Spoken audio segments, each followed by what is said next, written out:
No, I love it when students get involved. That's a big part of the process. So just a brief introduction. I've been giving presentations, usually give like 6 or 7 covering every aspect of the college admissions process. Tonight we're going to be focused on financial aid, everything about financial aid, and it is somewhat nuanced, but I'll start with absolutely the basics. I'm not assuming any prior knowledge or experience with this, but most folks I imagine are have students that are going through this process for the first time because it's a pretty steep learning curve. I know that.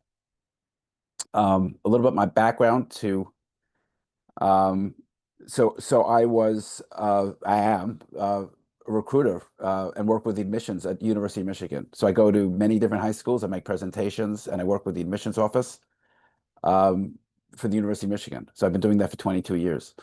And I've also been giving private college advice, most of it as director of college advice for Quella Prep.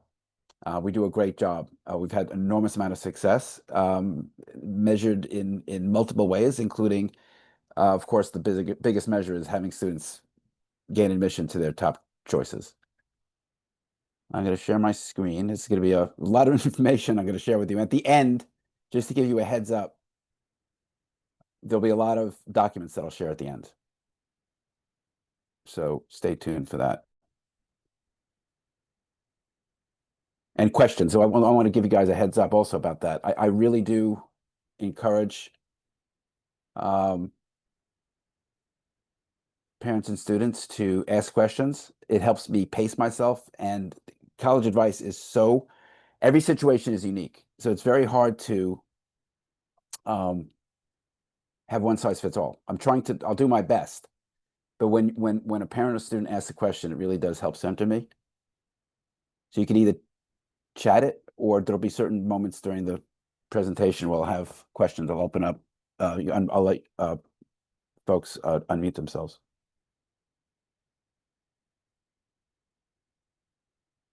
Okay, so what do we have today? So we're going to do how to pay for college. That's why I've called this presentation. College Financial Aid Intro and Insights. So the thing about college, for folks who are doing this for the first time, you hear these numbers, they're frankly scary. So I'm not trying to hide that fact. The numbers are daunting. I mean, not many people can afford it. That's the truth. So it is looking at those numbers. How am I going to send my student to college? How do I afford this? Here's some numbers that kind of we're gonna talk much more in depth about this, but I just want to give some of the headlines. So I really want to kind of put colleges into 3 buckets.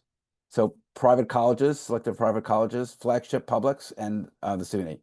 So there's going to be a lot of comparisons in this presentation, but these are the averages. 85,000. So the private colleges I'm talking about, like, of course, the Ivies, Duke, Northwestern, Amherst, Williams, Middlebury, University of Chicago, et cetera, and many others, even Northeastern, Boston University, Boston College. So those are the selected privates. It averages $85,000. That's all in. That's the full cost, including room and board, tuition, et cetera.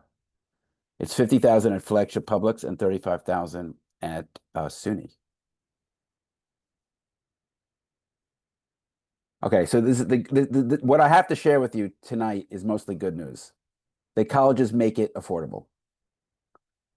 That's an incredible fact, because you seldom can buy things in society and have them help you give money away. This is something that takes a while to get used to when you've not gone through this process before.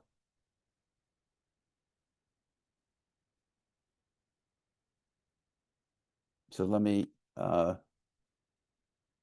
so those numbers I gave before were annual. So for example, let me go back here. So that number, so for a selected private college, you can multiply that by 4. So you're talking about like $360,000. or so. Okay. So I said mostly it's good news, and I'm going to share that good news with you. So most folks do not pay anywhere close to the sticker price, which is the full price, the cost of attendance. 60% of families at these elite schools, at these selective schools, I should say, so I'm talking about the private colleges, receive financial aid. And it's significant. Financial aid is averages 40 to 50,000, or could be much higher on average. So if 60% of those families receiving $40,000 to $50,000, that's quite significant, and it could be a lot higher. Okay, so this is a rundown of what we're going to cover today. We're going to be kind of ambitious. You're going to have to know how colleges know what I can afford. That's going to be through the two financial aid applications that many folks will have to fill out, FAFSA and CSS. We're going to find out how you could find out what your true cost is. So we'll do a bunch of examples. How do I pay for it? So we're going to kind of like take the edge off of how daunting this process is. And we're going to compare SUNY CUNY to private colleges. Is it cheaper? And it'd be surprising, because when you saw this slide here, that slide, it seems like SUNY is the way to go. Untrue. Because the private selective colleges are very generous, and in many, many cases, it's actually less expensive. This is one of the big headlines that I'm going to emphasize later in this presentation, is that the selective private colleges are actually less expensive than SUNY. That's kind of very counterintuitive, but that's something that we're going to find out here. And I'm going to also talk about at the end financial aid impact on admissions. Does it affect the students' chances of getting in? That's a big question. The answer is sometimes, but we'll see more details about that. So let me start with some vocabulary, because a lot of these terms are used a lot. And even though I give you the definitions here throughout the slides, I'm going to reinforce these definitions with a lot of slides. So one of the big ones here is expected family contribution. This is a very important number. In fact, when you fill out these two lengthy forms, I mean, not so lengthy. The FAFSA is easy, the CSS is longer, but when you fill out these two very important financial aid forms, the primary result is calculating your expected family contribution. This is a very, very crucial concept. So folks going to Bronx Science, you're not used to going to private secondary school. So now you're going to college. Many of the top schools are private. So and even the public schools are expensive, $35,000 for SUNY. So you're not used to paying for it. So this is something that a lot of parents have to wrap their arms around this problem or this concern. Like, how do you suddenly pay for something? Now, the expected family contribution. So there are two. There's the FAFSA and the CSS. The FAFSA is public. It's the federal government, and it's really a reasonable amount. It honestly is. And the CSS is sort of a more detailed approach that gives more nuance to the process. Usually numbers aren't too far apart. The CSS emphasizes more assets and other details. But this is a very important concept. What can you truly afford to pay? It might be nothing. It might be 10,000. It might be 50. So in fact, they factor in your income and your assets and other things. Okay, grants. So this is definitely what a type of financial aid that you want to receive. So gift aid, grants a gift aid, so you don't pay it back, unlike a loan. So this is the gold standard, the grants. Cost of attendance, also known as the sticker price. That's the full price of sending your student to college. So that includes, of course, everything: tuition, room and board, personal expenses, travel, books, everything. So that's a realistic number. It's going to, for private colleges, it's going to be about $85,000 a year. Net price. So this is a big thing with a lot of detail on this thing. This is federal government defines this term. It's very strict. We'll talk about the net price calculator, but the net price is what you pay. In other words, loans you pay. So we're not going to count that. So it's the cost of attendance, the full price minus the grants that you get. It's what you really want to pay. It includes everything. So the federal government stands the federal government is really defending the interests of the public. So it has to be very transparent. So it's just what you pay. So loans don't count. which you have to pay the loans, of course. So let me go over some of these numbers. This is an example. So say, for example, the total cost of attendance, all in, room, board, tuition, of course, is $80,000. Okay, that's a pretty typical number. So most of it's tuition. So we're talking about, so about 70% is tuition. And here's something that's counterintuitive. There's a lot of this, for those going through this process, I want to take a step back. A lot of what I'm going to be sharing with you today is new, and I really want to have the counterintuitive stuff become clearer. Like when you're buying a car, a Porsche is going to cost a lot more than a subcompact car, right? You buy a luxury washing machine, it's going to cost more than a very basic one. That's life as we know it. Colleges work completely the opposite. The best college is actually the cheapest. The sticker price, this is the full price, is basically the same for the top colleges, but with financial aid, as we're going to learn a lot in this presentation, the top colleges are much more generous. So it's actually cheaper to go to the top schools than it is to go to schools that are below that level, and it goes down and down. Okay, so let's go into the net price. So this is an illustration of what I was saying before. So what is a grant? Well, we know that it's money that you're given. You don't have to pay it back. There are basically three flavors of grants, three common flavors of grants. Need-based grants, which for the top schools is basically the lion's share. Merit-based grants, also known as scholarships, and Pell Grants. So that's Pell Grants is state grants. So Pell Grants is federal government grant, and the state grants. In New York State, it's TAP, Tuition Assistance Program. So when you take this total cost of attendance and you subtract the free money that you get, that's the net price. That's the net price is a logical term for it. That's the net amount you have to actually pay. That's the true price for you. Everyone's net price is different, as we will see. Okay. Now let me just grab some questions. I'm going to slow down here. I'm reading some questions. Do I expect any further changes to FAFSA over the coming few years? No. I've carefully looked into this. In fact, this year, because of changes that probably were down the pike from previous years, they're actually expanding the Pell Grants quite significantly. So I don't expect any changes in the generosity. No negative changes. Some small positive changes. Is FAFSA a factor in the cost of living? Expense areas, cities? No. FAFSA does not factor in your local. The CSS does, but not FAFSA. Okay. Does each tool have a tool? Yes, we're going to talk about the tool on all that stuff. Yes, we're going to get to that. How does the school decide merit? We're going to talk about merit, so that's all going to come up. Those are all excellent questions, by the way. So I like this audience. It's covered. We're going to cover everything. So let's go on.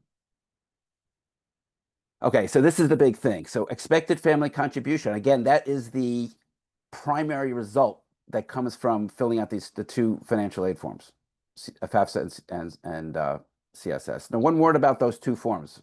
Again, I'm going to talk about these in different ways tonight. The FAFSA, you have to fill that out if you're going to do financial aid, or even if you don't do financial aid, as I'll explain soon, I think it's still in your interest to fill that out. So I think every parent should fill out the FAFSA. Every parent, even if for sure you're not going to receive aid. But you'd be surprised at how generous aid is at the top colleges. But everyone should fill out the FAFSA. As far as the CSS profile goes. Bill, I want to quickly interrupt. I was at a Posse scholarship webinar yesterday. They said you cannot get the scholarship, even though it's not need blinds. They don't care about the need, but it's merit. They said you cannot get the Posse scholarship unless you fill out FAFSA and CSS. So it's connected to the scholarships. That's correct. So interesting, right? It is very interesting. It is. They said we don't look at your financials. We don't focus on it, but you must fill this out no matter what, or else you cannot get the scholarship. That's it. I'm going to go back on mute. Yeah. Thank you, Francis. That's correct. So I'm recommending all parents fill out the FAFSA. And questions, I'm sure, if I know my audience, you're asking, well, if I fill the FAFSA, will it hurt my students' chance of getting in? I'm going to talk about that. coming up. So hold on to that thought for a minute. But again, I'm recommending the FAFSA. As far as the CSS goes, 400 only there are roughly 2,000 four-year colleges in the country. 400 of those require the CSS profile if you're applying for financial aid. And those are nearly all private colleges. So there are only a handful of public colleges that require the CSS. University of Michigan is one of them. So very pretty expensive if you're out of state. In-state is pretty reasonable at public colleges. Okay, so we're talking about this, two financial aid applications. We talked about those two, the FAFSA and the CSS. Okay. So the FAFSA is relatively simple form. They changed it dramatically 2 years ago. I don't know if you guys were following the news, but the first year it came out was an absolute disaster. Inexplicable and embarrassing, but they fixed it this year. So you're actually joining the year if your student is a junior, a rising junior, or a rising senior, I should say. You'll be okay. They fixed it. There were a lot of glitches with it. One of the things that the FAFSA, one of the major changes, and the reason why there's very little detail required is because it's going to absolutely require that the parent and the student both upload their tax return from the previous year. So if you in 2025, this year, if you were a senior, you'd have to get the tax return for 2024. And by the way, the CSS is going to ask for 2 years, the two previous years, 2023 and 2024. So that's a requirement. So if you can't upload that, if you filed it, they will not process it. So you need that. The CSS is more detailed and it's proprietary. What does that mean? That the FAFSA is the same for everybody. The number you get for the FAFSA, the EFC, the expected family contribution, is the same, that every college sees the same. The CSS, every college will see a different number. Why? Because what happens with the CSS, which is owned, by the way, it's owned and operated by the College Board, the same folks that do the SAT. The CSS downloads the data to each college, and each college has their own algorithm. So they count at different calculations. In fact, some of the questions are different. There's basic questions that are common, and then if you apply to certain colleges, you're going to have a subset of questions you have to answer. Interestingly enough, why don't the publics use it? The publics generally don't use CSS. Why? Because they don't give grants. The state university system, not just New York, but this is true for almost any state. For in-state, they feel everyone's getting a $30,000 grant because the tuition is discounted. Throughout the United States, the tuition is almost always about $15,000, as opposed to 40 or 50,000. So they feel like they're giving you a break. So it's very hard to get grant money from state. So you're already starting a low point. That's what I was saying before, that the private colleges could actually be cheaper because they're very generous, depending on what you need. It can be extremely generous. But SUNYs are not generous at all. Okay, the FAFSA. So again, it's required by all colleges. That's what it looks like. You want to create so I'm gonna go into the slide here. By the way, again, I have a lot of this information is going to be at the end. I'm going to share it with all people here. Well, okay. So I'm going to skip ahead. So again, that was the FAFSA. I'm going to talk more about the FAFSA, of course. I just want to give you kind of a look at what it is. One saying thing about the FAFSA. By the way, the very important fact that just kind of like to think like globally, like strategically, when you fill these two out, there is a lot of strategy in these two forms. That's where Quella Prep would help parents. There's a lot of money at stake, and there are a lot of strategies that I've developed over the years that could save a lot of money. I'll share some of them with you as we go forward, but every situation is unique, so I have to look at each situation in detail. One thing about the FAFSA and CSS, but this was the point I wanted to make, is that it's always through the perspective of the student, not the parent. So it's the student who's on the hook for any loans. That's why it's the student who does it, which is kind of novel because students who are 17 or 18, I mean, they're not used to, this is like the first time they feel so that they don't have loans, they really don't have, typically many of them don't even file tax returns. But this is a major leap that now they have to sign a promissory note. They have to It's their responsibility, not the parent. It's the student who takes the full responsibility for all these loans and anything else that goes on here. I shouldn't say anything else, but most of this. So the forms are filled out to the perspective of the student. So when you fill this out, I'm going to go through this, but it's going to be the student's ID. The student should fill that out first and invite the parent. CSS. So again, it's the second form. It adds more detail and heft to the calculation of the expected family contribution. So it gets more into the details of assets. So assets would include property that you own, your business, investments in like Schwab, etc. One thing, in case I forget this, but one very important fact about the CSS, the student fills it. The student, there's only one, depends upon the situation, but in many cases, there's only one profile that's filled out, whereas the FAFSA, the student and the parent have to fill it out separately. For the CSS, it's the student who's they're supposed to be filling out. The parent obviously fills it out, but the student must use their ID, and the ID must match that of the SAT and the AP.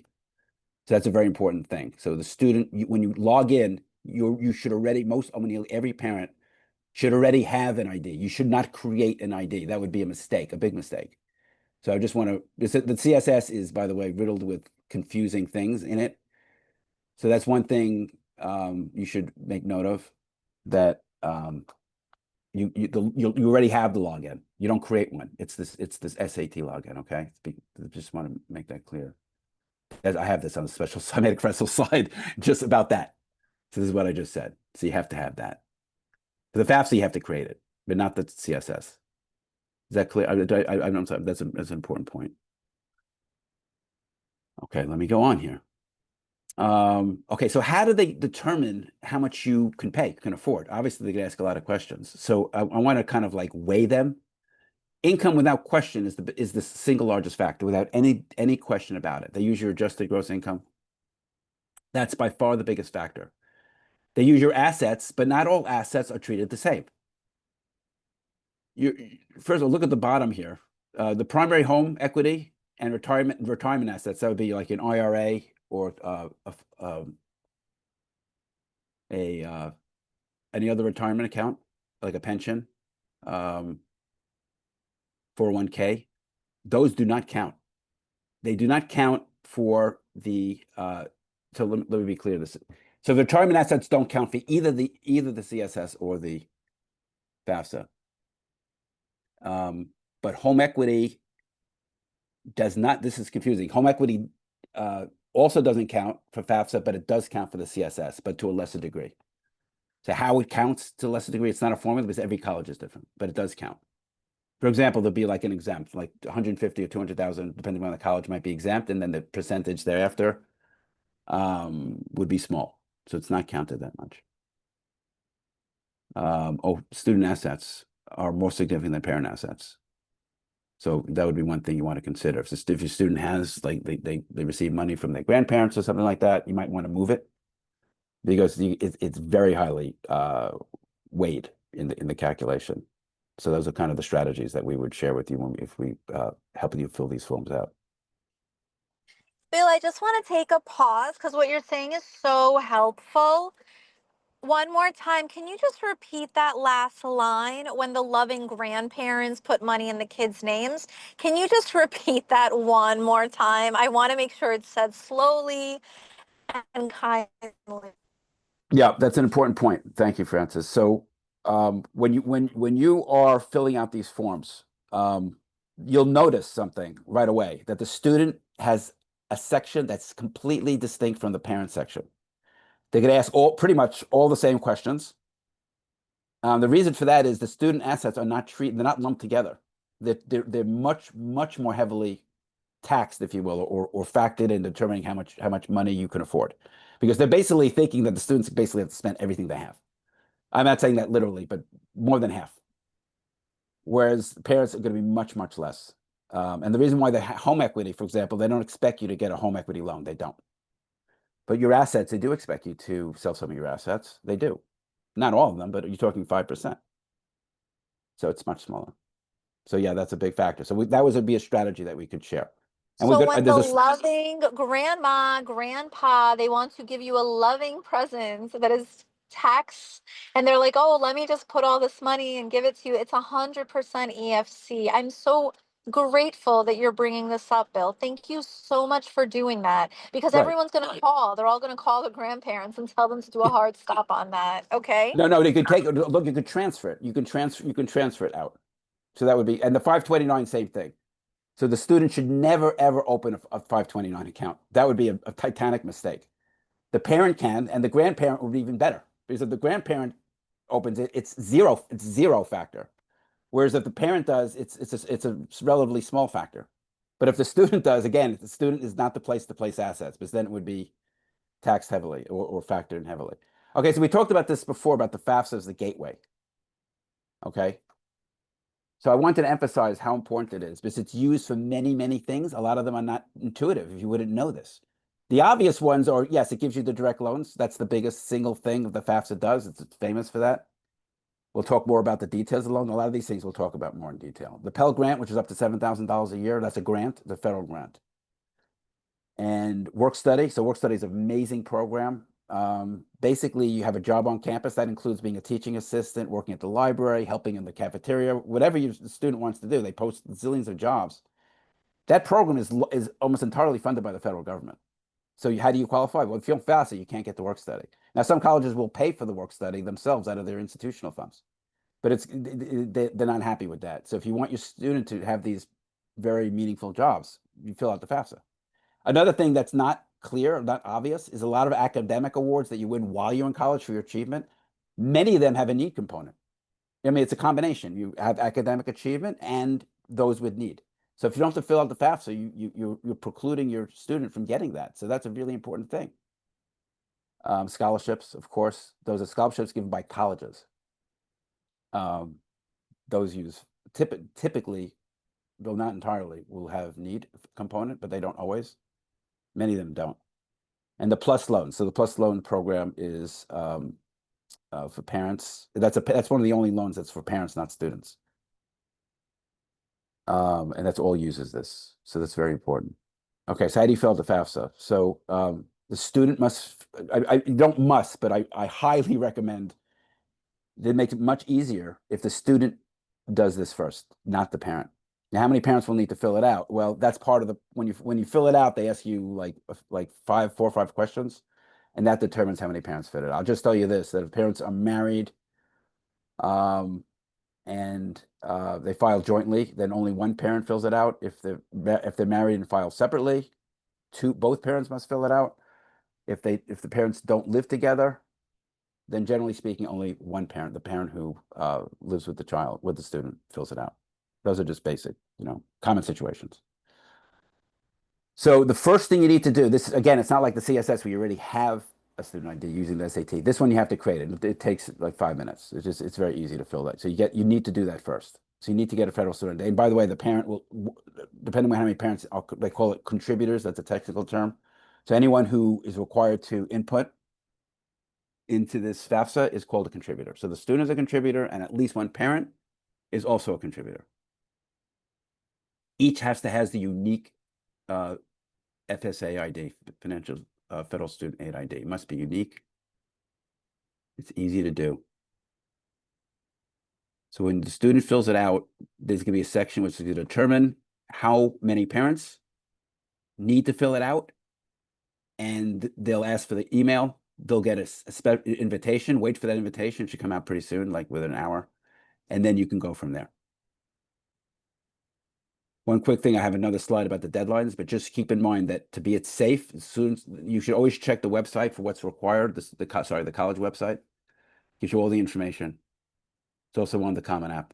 But to play it safe, many of the selective private colleges, not public, private colleges, the due date is the same as the application date.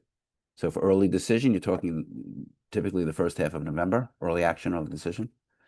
And then for regular decision, it's in January. Public colleges, it's not, there's no deadline. It can be way later than January. But at that point, you'll have the FAFSA fill in anyway. Let me look at the chat here to see if this, because I could be missing so many things. I love this chat. Let's see what I got here. So let me just take some questions. Just take a short break. I think we're meeting for 90 minutes tonight.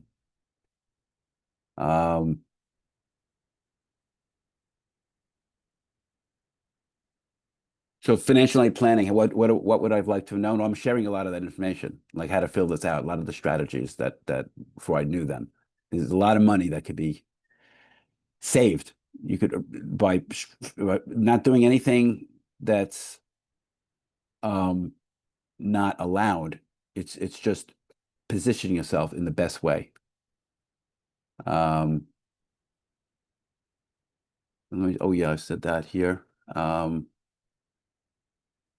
1 second, let me skip ahead here. We're going to talk more about merit aid. I talked about that. EFC is expected family contribution. It's what you expect to pay.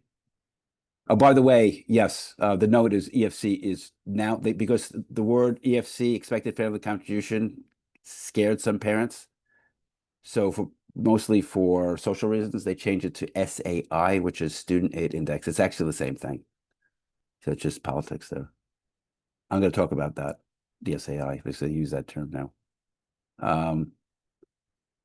Okay, so the tax year is the previous. You're going to need the previous 2 years if you apply to a private college, the tax returns.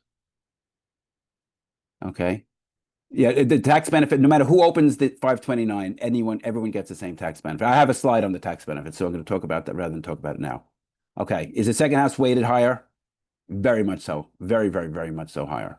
The first house is basically barely used. The second house is heavily used. So there's an enormous amount of difference in how these financial aid forms calculate that. I'm talking about the CSS mostly because the CSS and FAFSA both. Okay. All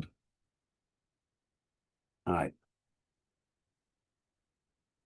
By the way, you don't open a 529 in a child's name. That doesn't work. 529 funds don't work that way. There's a question on that, and that don't work that way. So you open the 529 period.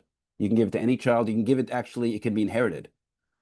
So the 529 never goes away, and it's tax-free for the interest. Okay, thank you for those questions. All right, so let me talk about this now. So switching gears. Will my financial need affect? That was a big question. Affect chance of admission. So the amount of need can both raise and lower admission chances for some colleges that are not need blind. So I have to talk about need blind because this is sort of the gold standard. So out of 500 private colleges in the country, only 30 are need blind. So that's less than 10%. Those are basically the 30 most selected schools. So you're talking about the Ivies, Duke, University of Chicago, Amherst, Williams, Swarthmore, Middlebury, etc. There's only 30. Note, by the way, public colleges are need blind to in-state students always. Now, the alternative is need aware. The one thing I want to emphasize is that need aware, it's not binary, because need aware is sort of there's gradations of it. So you can be slightly need aware and then very need aware. So school students that are just below the need blind, they're need aware, but only by a very small amount. So in other words, need. Let me define need blind, and I forgot to do that, of course. So need blind means this, that if a school is need blind, that their decision to admit a student is independent of their financial need. So you can have a lot of financial aid, no financial need. It will not affect the admissions process. That's obviously the most desirable state, because just from a reasonable point of view, that your financial needs shouldn't determine whether a student should get into a school and have the school of their choice. But the truth is, only the wealthiest schools do that. So there is a very high correlation between the wealth of a school, like Ivy, their endowment, and the generosity and the prestige. Because the truth is, historically, these schools that are very at the top have produced the alumni that have had the most money. So there's and they're also older, so they've acquired like a huge endowment. So they use it for their students. So this slide is is interesting. Actually, I made this slide originally like 15 years ago, and then a year ago I saw it in the New York Times. So that confirmed something that I'd known this. It was a lot of the slide, everything here that you see is all original. I made every slide here from my own just experience. So this slide is telling something. So you're asking about low financial need. So if you're very affluent, does it boost you? If it's not, I'm talking about schools that are not need aware, because the need aware schools, this whole thing doesn't matter. But if you're need aware, and again, this is meant to be illustrative here in the sense that, okay, we talked about need aware. If it's slightly need aware, then the percentage can be different. So when I say need aware, I mean kind of an average school. There's a lot of subtlety to this. Every student's, every family's financial situation is unique. So this is kind of like an average that it would increase your chances on average for a need aware private college, not public. The public is always need blind. But for an average student, an average family at an average private college that's need aware, 20% boost. But if you have financial need, if you have just a small amount, it's get affected a small amount. You can see why, because if you have, say, 60,000 in financial need, that would be the equivalent of 3 students having 20,000, and the budget is set. So each school has a set budget for their financial aid. Now, the low end, it actually boosts your chances, surprisingly, because if you have high need students, then the idea is that they've overcome a lot of disadvantages. They don't have tutors, they don't have access to a lot of resources, they've had to overcome a lot of shortcomings, and that is desirable. I mean, that's the student adds more diversity, and also it also offsets the fact that their student might not have a stronger record, but it's understood why they might not have it. Okay, so the financial aid package. This is what you'll see. So when you apply to a college, so this is interesting. So when you apply to a college, you can fill of course you'll fill out those the CSS and the FAFSA, of course. But when the student is admitted, at the same time that they're admitted, they will receive a financial aid package. So this is how the financial need is determined. So this expected family contribution, again, this is from the CSS and the FAFSA. This is going to be calculated, and the CSS, again, each college uses not the FAFSA. The FAFSA is uniform. Every college sees the same result for the FAFSA. The SAI is the same, but for the CSS, it's going to be somewhat different because each school has their own algorithm. Nonetheless, this is what you can truly afford to pay, and then there's going to be a gap for most folks. So that's financial need. So how do you plug that financial need? Well, that's called the financial aid package. So let me just be clear that if these, I listed what here, 7? The need-based, this first one here, the need-based stuff, that's the lion's share for private colleges. So this is what you really want to get the most of, the need-based. Of course, Pell Grants fall into the same category. I'm going to talk about merit grants, but the top schools don't offer merit grants. I'll discuss that more in detail. And then these are the federal programs that help. Okay. So self-help, when you hear that term, that means that this is money that the parents have to contribute beyond their expected family contribution. Now, a lot of top schools won't do that, but many colleges, they just can't afford it. They'll admit you, but they'll say, beyond your family contribution, you have to pay extra more than you can truly afford. That's self-help, and that's where the plus loans might come in, or in many ways that parents make it happen. But I will say this, that I want to again said something I said earlier, that the colleges really make this process affordable. It's really remarkable how generous they are. So it's surprising, but it's in a pleasant way. And here's an example. I just actually did this the other day. So I went to Northeastern. I'm going to actually go to the website in a second for you, but let me just discuss what this outcome is. So I went to Northeastern and I plugged in the net price calculator, so the net price calculator, which I have a slide on, I kind of jumping the gun here. So we talked about net price. There's actually a calculator that's on every college website. And that's actually, believe it or not, that's required by federal law. So every college must, by federal law, have a net price calculator. They usually take only like 10 or 15 minutes to fill it out. And it has to give you an accurate estimate of how much money, what your net price is, how much you're going to have to pay. So that's incredible. It was established in like 1986. So this is an incredible tool. It's an incredible asset that's available to all parents and students. So this is something that you should use for every college that you're thinking about going to. You can compare them.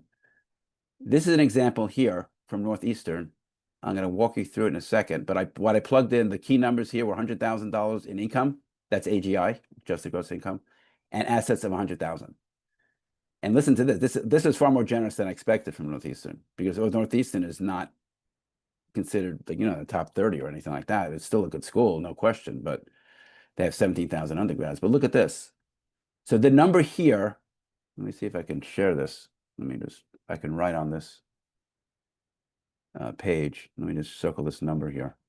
So this number here, this number, oops, let me just get the annotate feature here. This number here,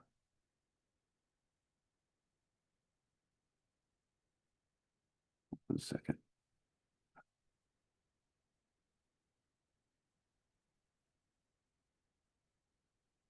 Yeah, here it is. Okay, that's what we call the sticker price, the total cost of attendance. The $100,000 is a lot of money.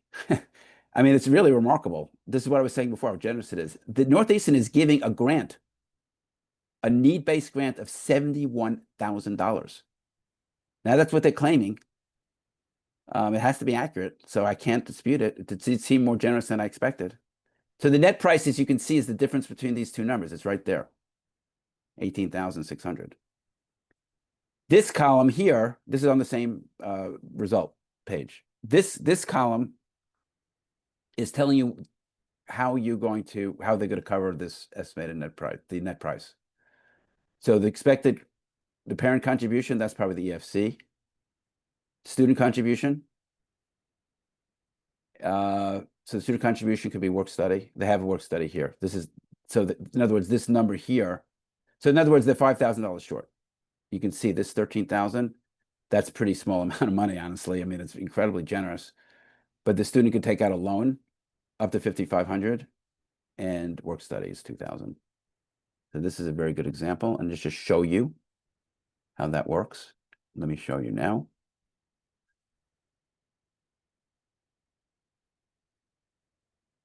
Let me go here. So this is something that what I'm about to do is something that parents should do. Okay. So go here. And now this is something that I'm just kind of going through this with you. Okay. To Northeastern University. Okay.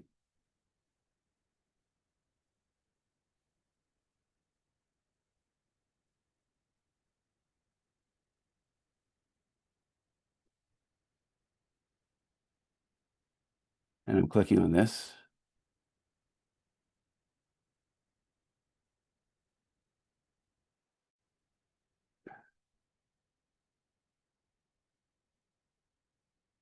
Okay.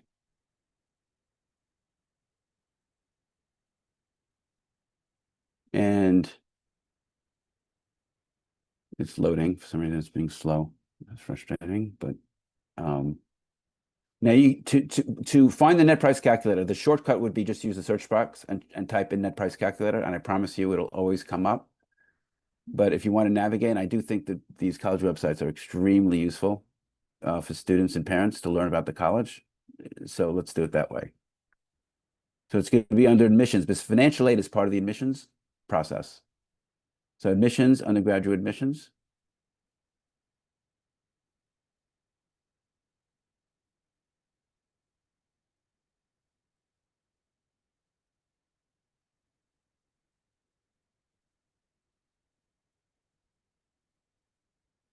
And what do we have?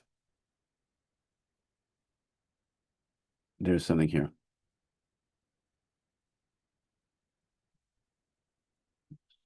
So I'm going to look at the menu here for this section here, over here, in the upper right-hand corner, the hamburger menu. Financial aid. Oh, there it comes. Cost and financial aid. Applying for financial aid.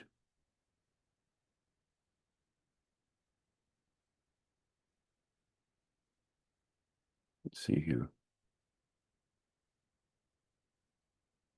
Okay, so this is not the 1 second here. Net price calculator. They require both, of course.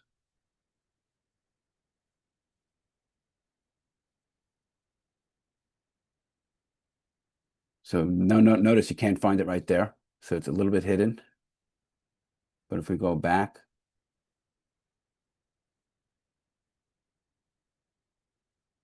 here,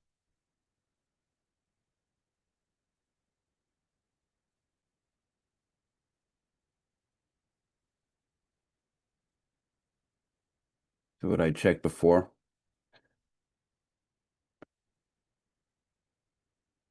here. Let me just, if not, I'm just gonna go forward. Net price calculator, there it is. So again, it's good to explore the website, but if you just wanted a quick and dirty way, just type it into the search box. So this is an example of a net price calculator for Northeastern. And where are we here? There it is. Okay, it usually takes, they say 10 minutes. So you put your name in, all this stuff, and then you could have parent income, etc. You fill this out, don't have that many questions, and it would give you the result that I showed you just here. So I cut to the chase there. That's interesting. All right, let me go on.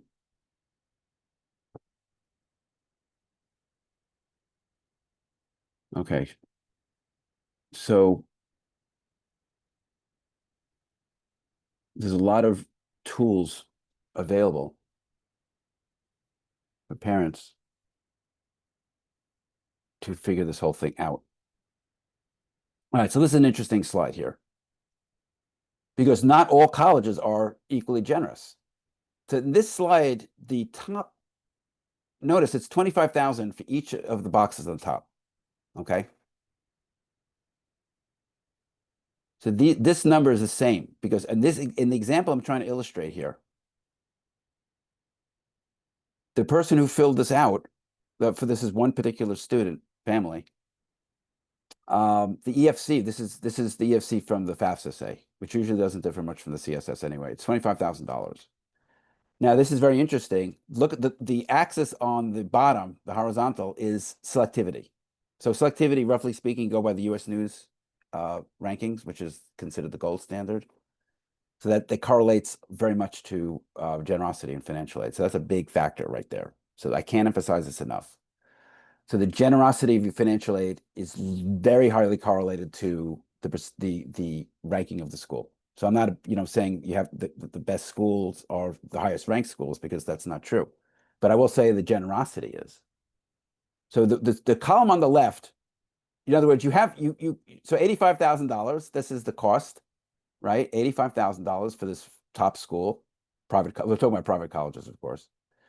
25,000 that leaves a $60,000 balance. This is the genius of this, that the top school, if you're so fortunate to get into one of these top schools, they write the whole thing off. You don't owe a penny. Just what you could truly afford, the 25,000, and the rest they just give you as a need-based grant. Now notice in each of these examples, the financial aid package, the financial need is what's below that EFC, right? So in the middle rank, they're going to mix in all these things here: student loan, merit grants. There's some need-based money here. Self-help, that kind of should be in there, self-help, but it's so varies. And the merit grant, the merit aid is based on luring students. So the merit aid, this is considered kind of beneath the top schools. They don't like playing this game. But merit aid is used to lure, they have their own algorithms for saying which students will probably get into which colleges. So they kind of saying, oh, we're going to offer this student 20,000. He could go to a higher ranked school, but he's going to take us because we're financially sweetening his financial aid offer. That's what merit aid is. So it's used to lure students for the schools that are not at the top. It's an effective program, but it's not exactly the most wholesome thing, I think.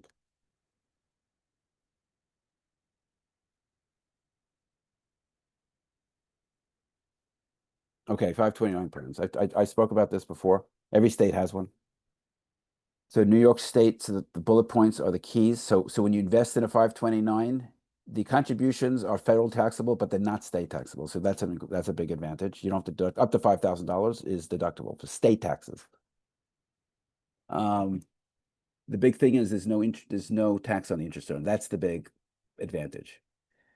We talked about the account holder and how that has a big impact. And it can be transferred and inherited for generations. So, some of these 529s can grow pretty significantly over time. So you can actually pass it down, and it's a tax-free event.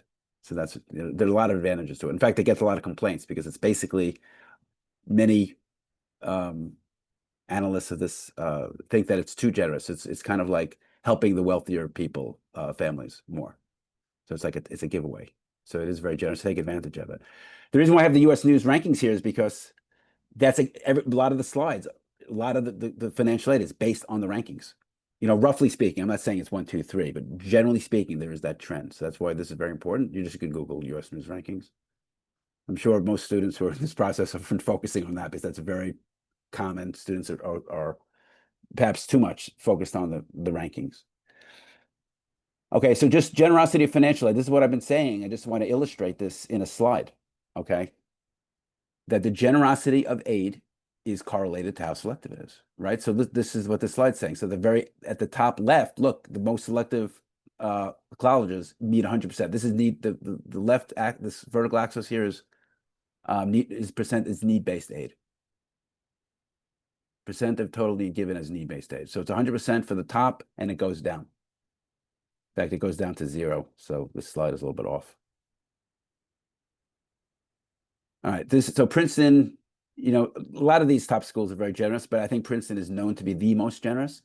This is actually crazy. Look at this number down here for a moment. It's actually, you can see that if you have $250,000 in income, they'll still give you $30,000 a year. And this slide is a couple of years old, so it's actually more generous than that now.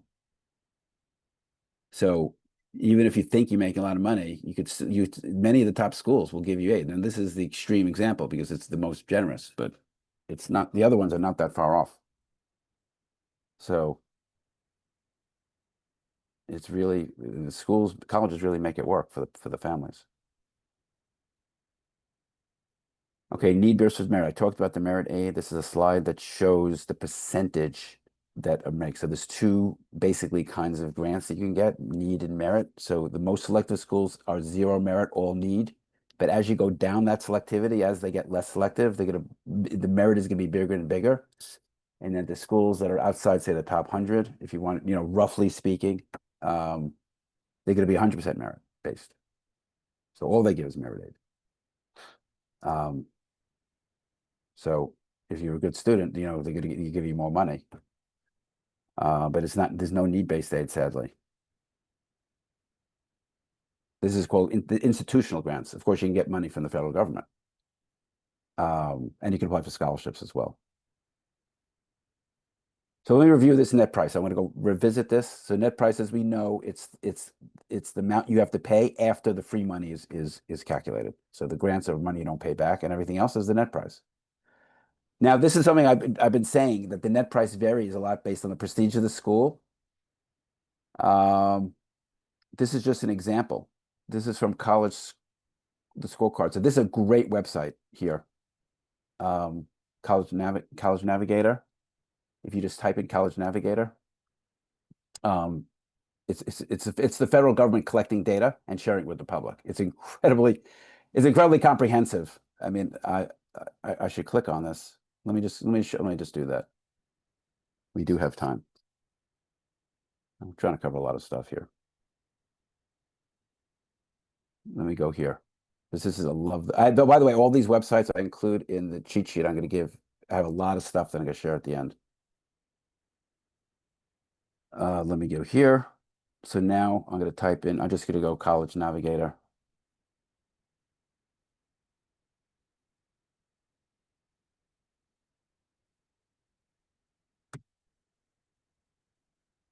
All right, here it is. So when you go to this site, again, it's the federal government collecting data and sharing with the public. In fact, when I built some of these models, I built models, predictive models, things like that.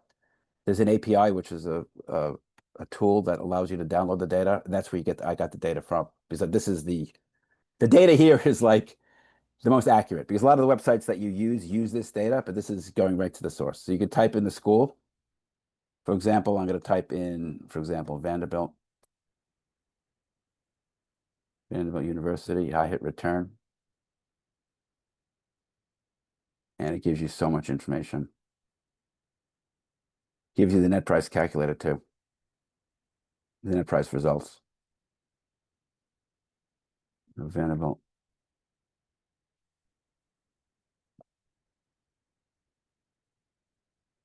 It gives you everything, the fees, the tuition, the net price. You only click on that. So it tells you if your income on the left, your income on the left in these ranges, this is what the net price is. So for example, say you make somewhere in here like $90,000 in AGI. This assumes assets that are comparable, because assets do factor in. So this is a very much approximation, but your net price is right there.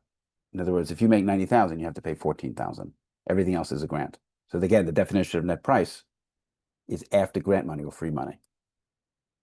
And as you can clearly see, there's a host of other information. I mean, you could look at, for example, in what do I like to look at here? Programs and majors is one of the things I like to see. That's another useful thing, like what a kid's studying. So look at that, for example. You want the bachelor's here, right there. So when you do that, you scroll down here, you can see what they're studying. The U.S. News has a pretty good website for that too, as well. So you see the numbers there. Computer science, 153. Engineering, 220. It's very useful.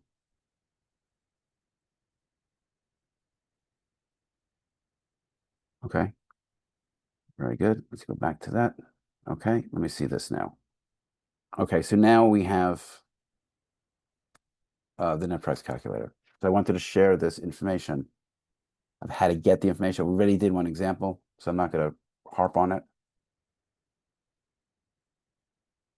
But we already know this. How can you find out how much I need to pay for every college? The answer is yes.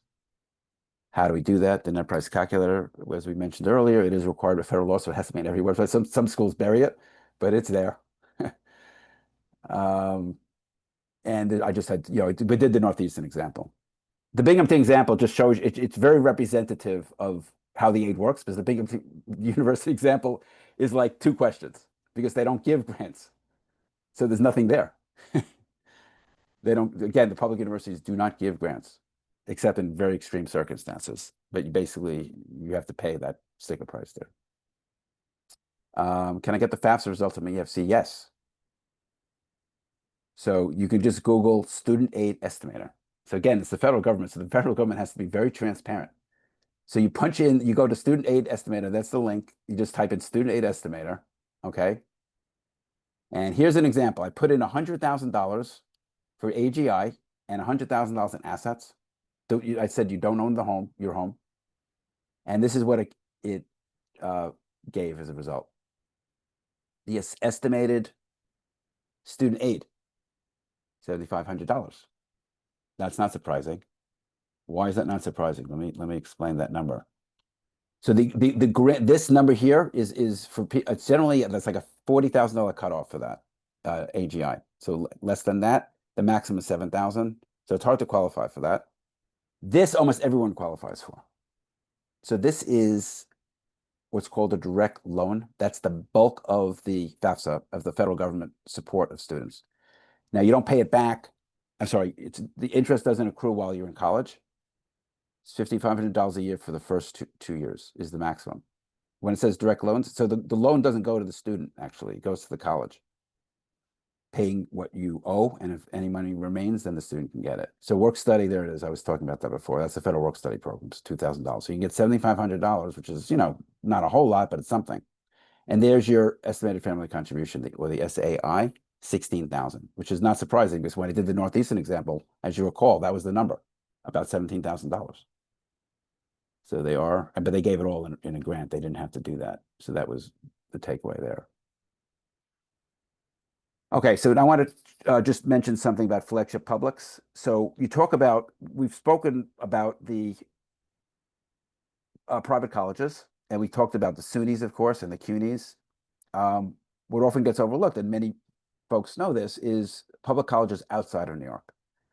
Those are referred to as flagships because you're talking about the best school. So you're not going to go to a second school. If you're going to go out of state, generally speaking, you're going to go to their flagship or their best school, like the University of Maryland in College Park, Rutgers University in New Brunswick, University of Michigan, UVA in Charlottesville, etc. So this is just something that it's available. These schools are in the universe. They're fantastic schools. Many people just put this at top of their list, especially popular schools in New York. The University of Michigan is a great school, and it's different. The public universities are different than the public, so it's good and bad. It's not one or the other. Every personality is different. So for a student, for those students out there listening, it really is so important to climb the learning curve because college matters. It's 4 years, not only 4 years of your life, but the friendships you make and the environment in the college that will bring out the best in you happen in those 4 years. You want to choose wisely. So the problem and the default for many students who are not really active in the program is just to follow what the herd does. So you look at what these students do. Binghamton is very high, Cornell, CUNY's, Stony Brook, etc. But that's not the best school for you. So there are 2,000 schools out there. I wouldn't, this is a one-time in a lifetime opportunity. You only go to college really once. So this is, so that's why I'm mentioning these. So this is just some of them. I just mentioned some of the popular ones here. So they do take a lot of out-of-state students, you can see, to different degrees. Now, one thing I have to say, since this is a financial aid presentation, very important. What I'm about to say is very important. That for the flagship publics, the aid for out-of-state students is lousy. So this is a big, big problem. So if you really love the University of Michigan and you don't have that kind of money, you're not going to be able to go. So that's one of the big problems, and it's a major sticking point. Here's an example. It's University of Maryland. It's 32,000 in state, 62,000 out of state. You're not going to get, if you're out of state, you're probably going to get no aid, a minimal aid, maybe 5,000. So I have a slide comparing them right here. So private is public, in-state, private, public, out-of-state.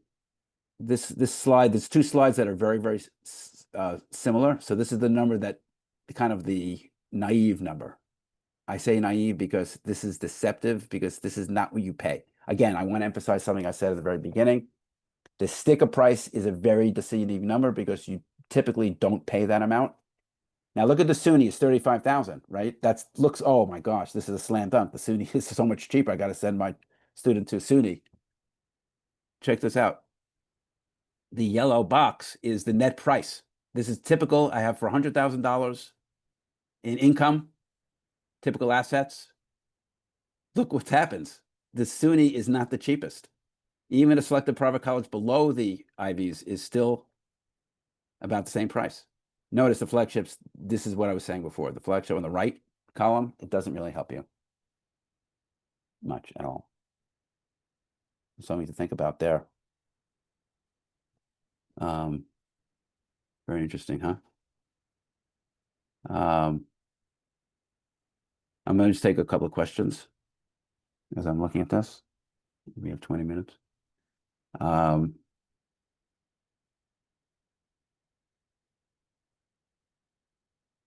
Okay, it's about the awards. So the awards, I think I'm not showing, but the academic awards, that's based on merit and on need. Some of them are just based on academic achievement. When the colleges give it, they do give a lot of colleges give out a lot of awards. There's a lot going on there, but some of them are need based, and many of them are not. So this parent is writing me that one or two 529s. I have two kids, 4 years apart. Is there any advantage or disadvantage to opening one and changing the beneficiary? The beneficiary really doesn't matter. The beneficiary is really in the case of death or something. The beneficiary doesn't really matter that much. You would open one. If you really open one, and that'd be typical. If you have two children, you would open one, and then the beneficiary, you can name two beneficiaries. So the beneficiary doesn't really matter that much. But then when you do spend, it has to be for what's called a qualified expense. Otherwise, it's not tax-free. So qualified expense is anything that tuition, but not room and board. So that's a big thing. I should mention that too. So qualified. So when you have the 529 account, you have to use it for qualified expense, which would, and the reason why there's a logic to it. The reason why room and board is excluded is because that's something that the student would have whether they were in college or not, right? The parents would pay for that. So that's not considered a qualified expense. But the tuition is huge. So if you're not getting a lot of generous aid, you could definitely cover it with the tuition. So cash. So cash would fall in the same category as like investments in Schwab. So each school has a different formula, but basically you're looking at 5% a year for that. Loan amount, cash available is weighted. I'm not quite sure if I understand that mortgage. So rent. So if yeah, again, the equity in the home is counted, but not much, and it's not counted in the FAFSA at all.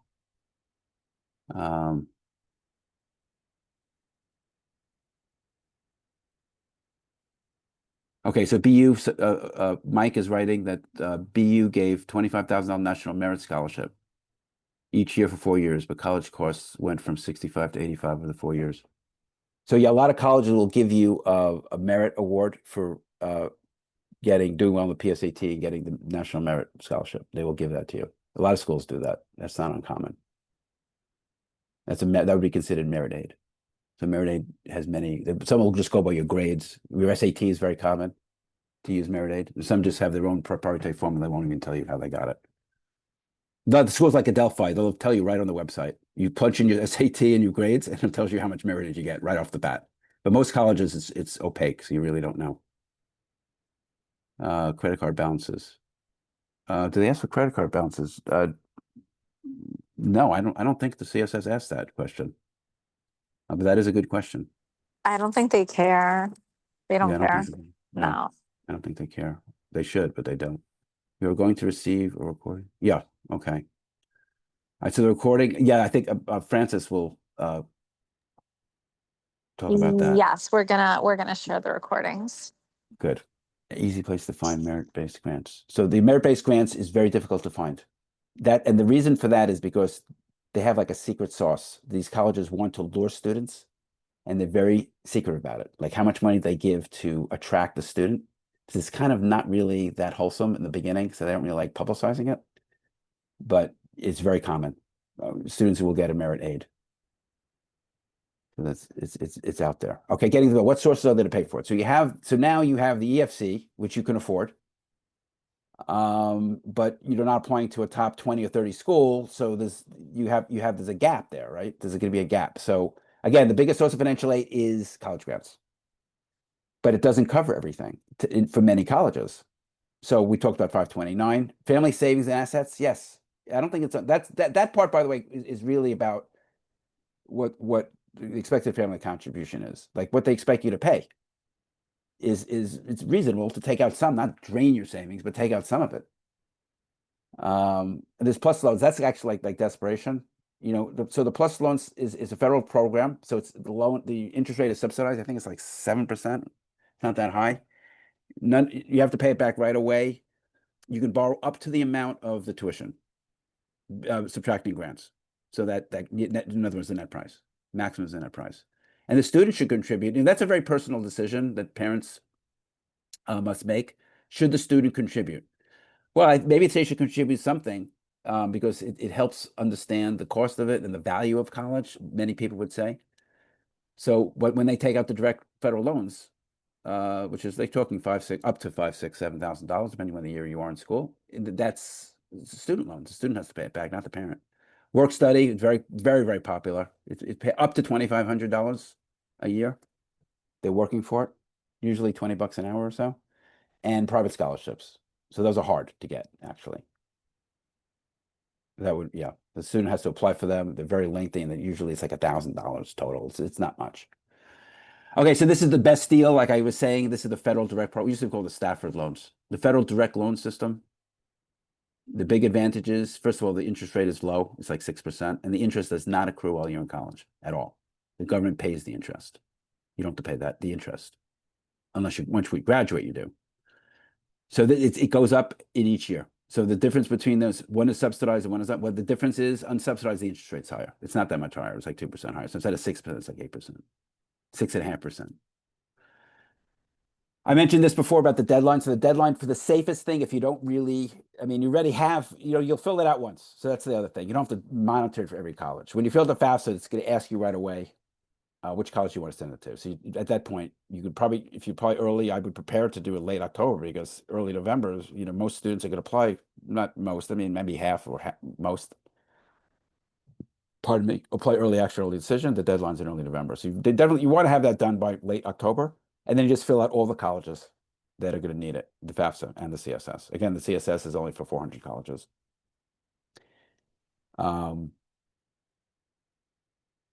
Mid-December or early January, you'll find out if you were admitted. And when you're admitted, you find out the financial aid package. The disadvantage, the one thing I have to mention about this, the disadvantage of early decision is binding. You're stuck. You have to take their financial aid package. Of course, you have the net price calculator, but still, I mean, you can't negotiate because that's something I'll talk about in a minute. But if you play regular decision and you get, say, 5 offers, it is absolutely negotiable. A lot of parents are surprised by that. Okay, this sheet I'm going to give to everybody. It's part of the package I'm going to share at the end. So we talked about FAFSA, we talked about CSS profile. So this is the money where the money comes from. It's federal programs. I say Stafford loans. It's actually, I should change that to direct loans. That name is no longer used. And the private grants, of course, that's the lion's share. For the lion's share of the money you're going to get is this category at the very bottom: need-based grants and merit-based grants. But you don't pay it back. Obviously, that's the most desirable situation, of course. Okay, I got a different. This was I just touched on this before. I got different financial offers from several colleges. You can negotiate that. Look, if you say you get colleges for A and B, the student wants to go to A, but B was more generous.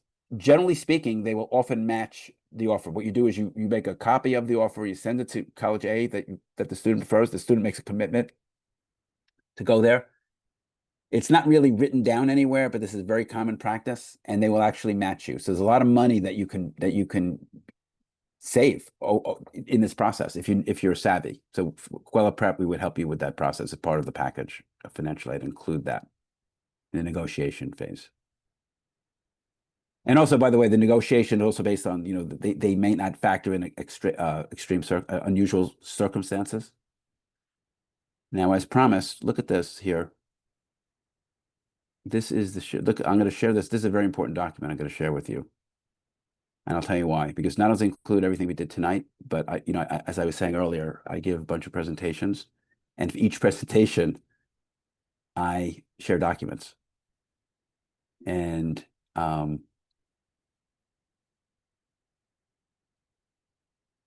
covers everything. These are all original that I created to help parents. This is really useful. And it's been updated, of course. So web resources, financial aid, that was the cheat sheet.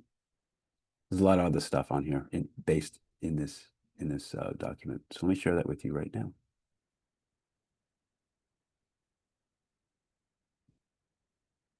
Get that link.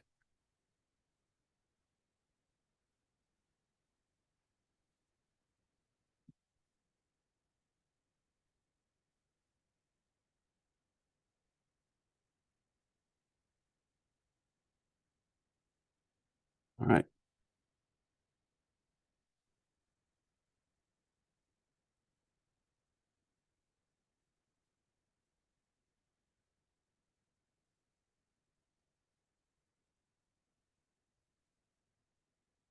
So this is a list of all docs on college advice.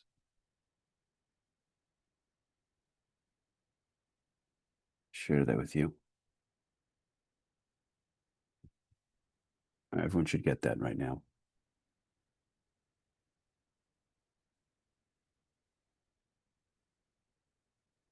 Okay, so let me just take a couple of questions. We're wrapping up, actually. This is the time to ask questions. We should unmic people. If you want to ask the question, let me do that right now. I meant to do it before and I forgot.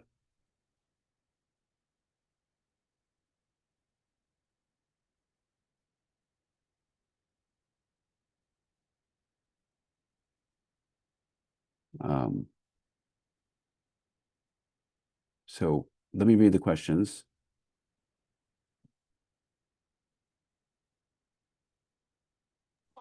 And Bill, if you want, I can share the docs and stuff also Yeah, later. So later. I'm Right. okay with that. I did send it in the chat. Everyone should have received that.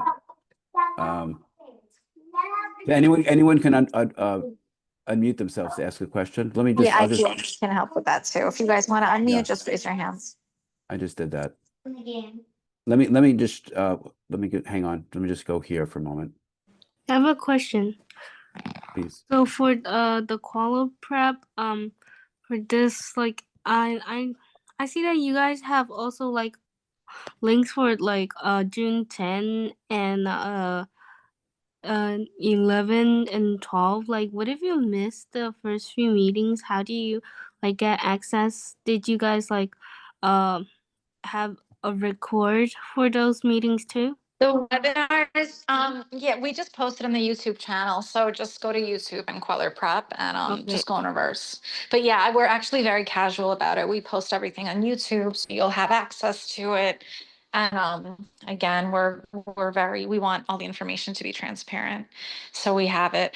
Bill also will coordinate. Bill has a wealth of knowledge on CUNYs and SUNYs, and it's not just FAFSA, but a lot of knowledge and information. So we'll continue with the webinars. We're just going to figure out dates because we're getting closer to the end of school year, but we'll keep Let me, going strong. yeah. We have just a few minutes left. I'll just take the last questions here. Anyone else can ask questions while you're thinking about that. Let me answer some of the last chat questions. What is the difference in EFC and COA? I know there's a lot of acronyms. So the COA is the cost of attendance, also known as the sticker price. So that's the total price. It includes tuition, room, board, books, etc. And the EFC is what you could truly afford to pay, what you really can afford to pay based on those financial aid forms you fill out. So the EFC is generally going to be a lot lower than the COA, because most people can't afford the full price, the $80,000 sticker price. So that was part of the whole like financial aid package. That's right.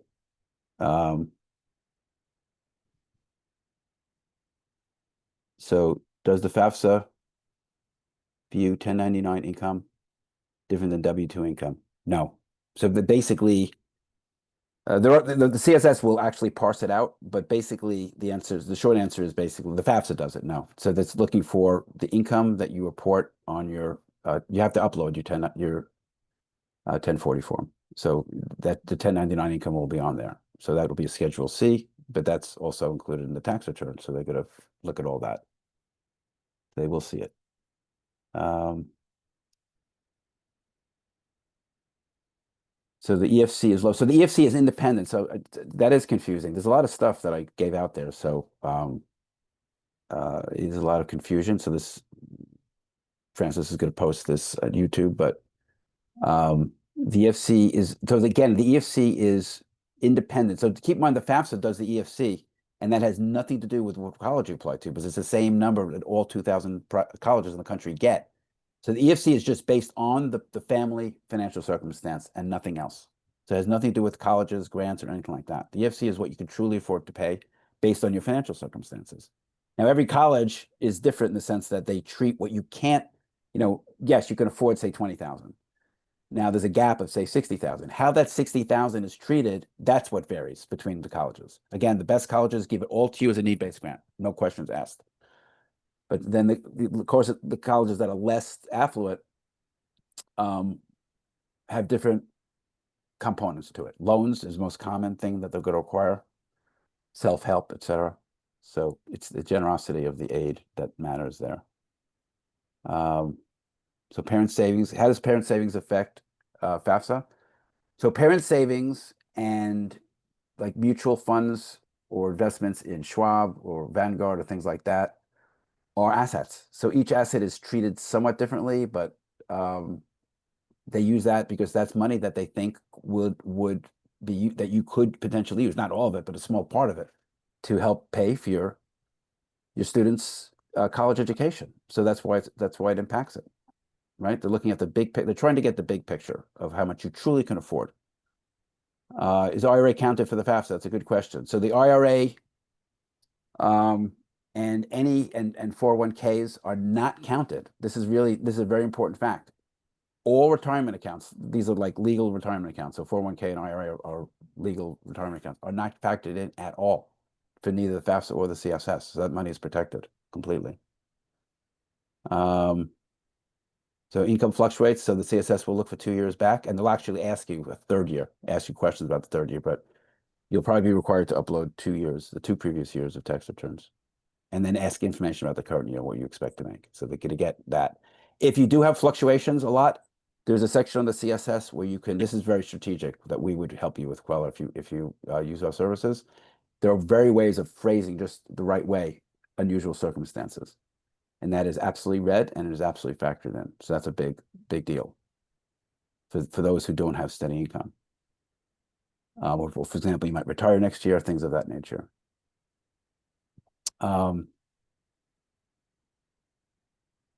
Can I still apply to school even if I miss one of its requirements? It's possible. It depends upon what the requirement you're missing is, and they make exceptions. One thing you can't miss is the deadline. But I'm not sure which requirement it is, but it is possible. How do colleges treat a savings account preparing to pay taxes? So savings is considered an asset, so it is treated. So you could expect to pay 5% of that each year of all your those liquid assets. So that's like mutual funds and savings and things like that. The rule of thumb, but every college is slightly different. And also it's not linear. Sometimes if there's a small amount, they ignore it. It's like exempt amount. But I think this was a very good audience. And I think it was been helpful. Again, the whole purpose was this is expecting no one knew anything. And I'm hoping that people who endured this hour and a half, you really got your arms around a lot of the big picture, but it's not going to, there's so much depth to it. There's so much to it, but this is sort of like a starting point. So I hope I got the momentum going. So thank you. Thank you. Yes. Oh my goodness. I just want to say this is a wealth of information. We're so lucky. Everyone, please say thank you. Is everyone able to speak in the chat? Thank you so much, Bill. Truly a wealth of information. There are a lot of families who've been here all 4 days. So I give you guys a lot of credit.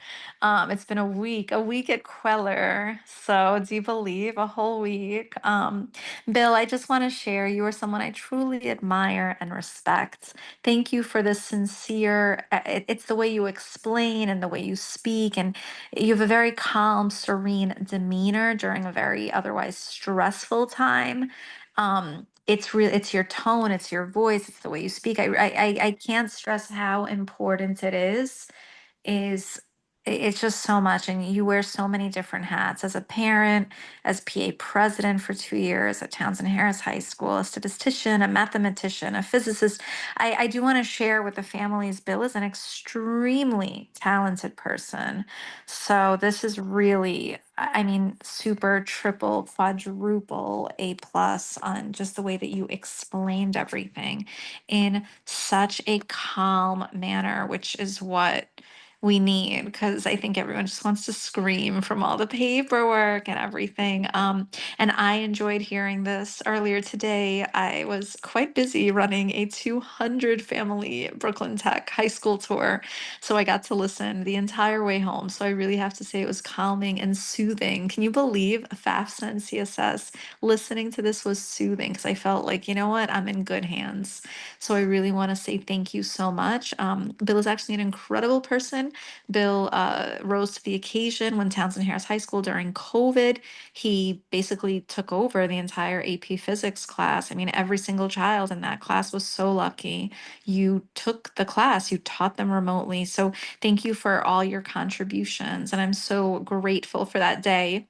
To be honest, I was advertising Queller Prep at Townsend Harris High School with the PA. And when I had my table, I got to listen to this very same presentation in person that we got to have today via Zoom and remotely. So you were gifted then, you're gifted now, and thank you so much for this. So I really do mean that wholeheartedly. It's so nice for me to share that in such a large platform. This video is recorded. We will be able to share it. And again, it's a casual share. We have it on the YouTube channel. So please keep that in mind. Thank you so much to all. We will continue with webinars and workshops and presentations. And look, if you opt to use Queller, privately as a private pay, we'll take it, guys. So, but if you choose to participate in free webinars, that's perfectly fine too. And in any direction, just know that we are here and we're here to support you in any capacity.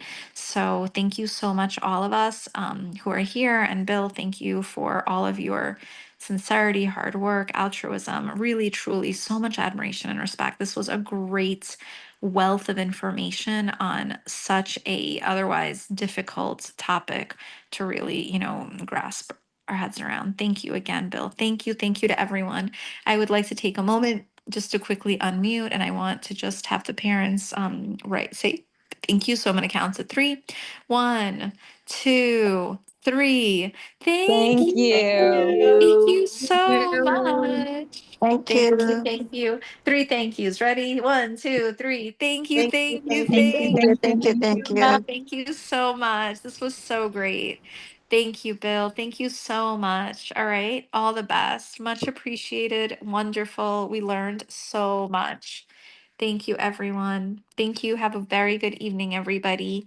Okay. That's it. We got it. Thank you. Thank you. Thank you. Thank you to everybody. Good night. Thank you. Take care and good Thank luck, you. Thank you. everybody. Thank you. Thank you, everyone. Thank you, everybody. Thank you, everybody. Bye. Bye-bye.